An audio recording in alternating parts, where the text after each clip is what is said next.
गुरुभ्यो नमः। ॐ गं गणपते नमः। ॐ सं सरस्वते नमः.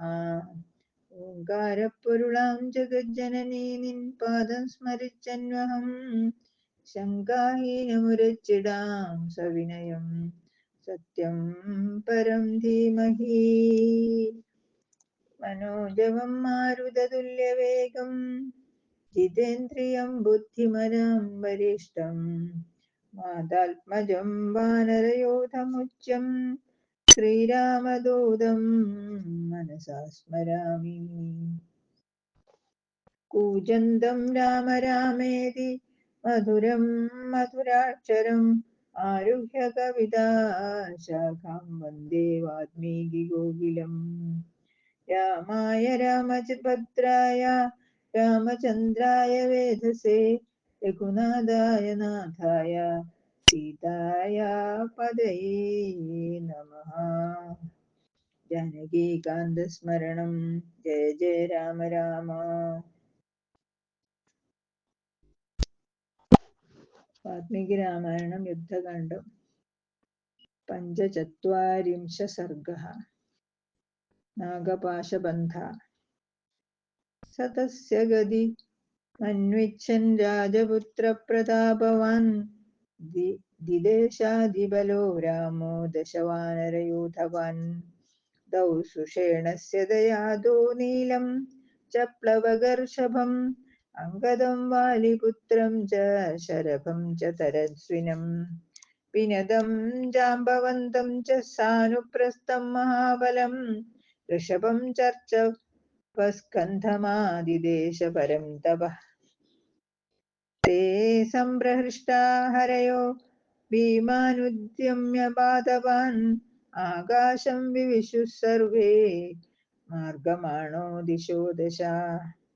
തേഷാം വേഗവതാം വേഗമിഷുഭിർവേഗവത്തരൈഃ അസ്ത്രവിത്പരമാസ്ത്രൈസ്തു വാരയാമാസ രാവണീ. തേ ഭീമവേഗാ ഹരയോ നാരാജേ ശതവിഗ്രഹാഃ അന്ധകാരേണ ദദൃശുർമേഘൈ സൂര്യമിവാവൃതം. രാമലക്ഷ്മണയോരേവ സർവദേഹഭിദഃ ശരാൻ വൃഷമാവേശയാമാസ രാവണി സമുദിഞ്ജയ. നിരന്തരശരീരൗ തോ ഭ്രാതരോ രാമലക്ഷ്മണോ ക്രുദ്ധേനേന്ദ്രജിതാ വീരോ പന്നഗേ ശരദാം ഗദേ. തയോശ്ചതജമാർഗേണ ശുശ്രാവരുധിരം ബഹു താവുഭൂ ച പ്രകാശേദേ പുഷ്പിതാവിവ കിംശുകൗ. തതഃപര്യന്തരക്ഷാന്തോ ഭിന്നാഞ്ജനചയോപമഃ രാവണീർഭ്രാതരോ വാക്യമന്തർധാനഗതോ ബ്രവീത്. യുധ്യമാനമനാലക്ഷ്മ്യം ശക്രോऽപി ത്രിദശേശ്വര ദ്രഷ്ടുമാസാദിതും വാപി ന ശക്ത കിം പുനര്യുവാം. പ്രാവൃതാവിഷുജാലേന രാഘവോ ഗംഗപത്രിണാ ഏഷ രോഷപരീതാത്മാ നയാമി യമസാദനം. ഏവമുക്ത്വാ തു ധർമ്മജ്ഞൗ ഭ്രാതരോ രാമലക്ഷ്മണൗ നിർബിഭേദശിതൈർവാണിർപ്രജഹർഷനനാദ ച. ഭിന്നാഞ്ജനചയശ്യാമോ വിസ്ഫാര്യ വിപുലം ധനു ഭൂയോ ഭൂയ ശരാൻ ഘോരാൻ വിസസർജ മഹാമൃതേ. തതോ മർമ്മസുമർമ്മജ്ഞോ മജ്ജയന്നിശിതാൻ ശരാൻ രാമലക്ഷ്മണയോർവീര്യോ നനാദ ച മുഹുർമുഹുഃ. ബദ്ധൗ തു ശരബന്ധേന താവുഭൗ രണമൂർധനി നിമേഷാന്തരമാത്രേണ ന ശേഖതുരുദീക്ഷിതും. തതോ വിഭിന്ന സർവാംഗോ ശരശല്യാചിതാവുഭൗ ധ്വജാവിവ മഹേന്ദ്രസ്യ രജ്ജുമുക്തൗ പ്രകമ്പിതൗ. തൗ സംപ്രചലിതൗ വീരൗ മർമ്മഭേദേന കർഷിതൗ निपेददुर्महेश्वासो जगत्यां जगदीपति।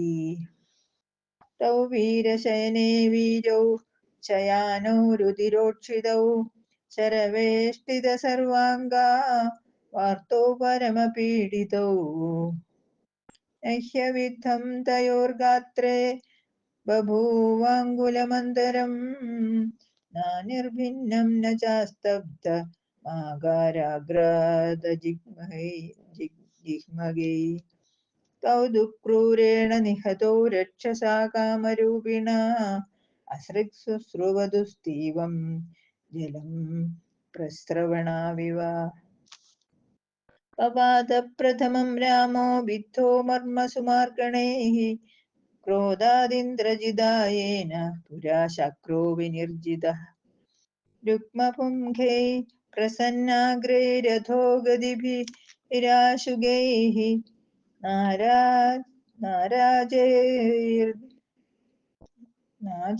नाराजैरर्धनाराजैर्भल्लैरञ्जलिगैरपि विव्याधवल्सदन्तैश्च सिंहद्रंष्ट्रैश्चुरैस्तथा सवीरशयने शिष्ये विजयमादाय कार्मुकम् भिन्नमुष्टिपरिणाहं त्रिनदं रत्नभूषितं बाणपादान्तरे यामं पतितं पुरुषर्षभम्। स तत्र लक्ष्मणो दृष्ट्वा निराशो जीवितेऽभवत् रामं कमलपत्राक्षं शरबन्धपरिषदम्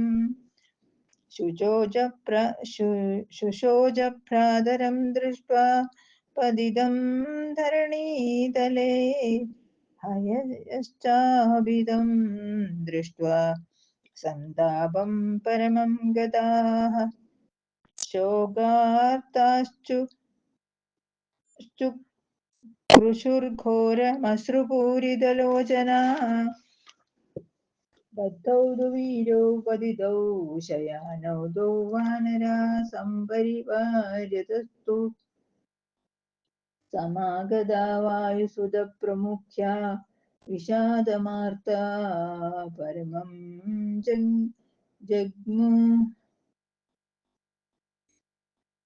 इत्यार्षे श्रीमद् रामायणे वाल्मीकिये आदिकाव्ये चतुर्विंशतिसहस्रिकायां संहितायां युद्धकाण्डे नागपाशबन्धो नाम पञ्चचत्वारिंशः सर्गः।